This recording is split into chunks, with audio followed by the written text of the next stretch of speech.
سورہ کوثر کا وظیفہ جو کہ بہت ہی مجرب اور آزمودہ وظیفہ ہے اور یہ خود کا آزمایا ہوا وظیفہ ہے۔ آپ نے کسی بھی پاک صاف جگہ پر بیٹھ جانا ہے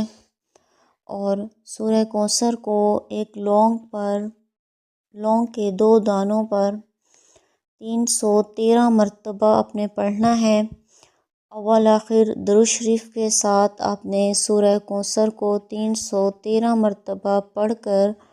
ان 2 دانوں پر پھونک مار دینا ہے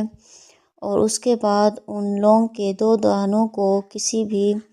جو کہ آپ کا پرس ہے یا الماری میں آپ نے رکھ دینا ہے، پرس کے اندر رکھ دینا ہے۔ انشاءاللہ آپ کا پرس کبھی بھی خالی نہیں ہوگا، اس کے اندر ہمیشہ پیسے رہیں گے اور یہ بہت ہی آزمودہ وظیفہ ہے۔ آپ نے اسے 1 مرتبہ کر کے ضرور آزمانا ہے۔ کسی بھی پاک صاف جگہ پر بیٹھ جانا ہے، کوئی وقت مقرر نہیں ہے، کسی بھی وقت پاک صاف ہو کر پاک صاف جگہ پر بیٹھ کر اول آخر درود شریف کے ساتھ 313 مرتبہ آپ نے پڑھ کر پھونک مار دینی ہے اور اپنے کسی پرس میں رکھ دینا ہے یا الماری میں آپ رکھ دیں اور اس کے بعد پھر انشاءاللہ آپ دیکھیں گے کہ آپ کے پاس کبھی بھی پیسے ختم نہیں ہوں گے۔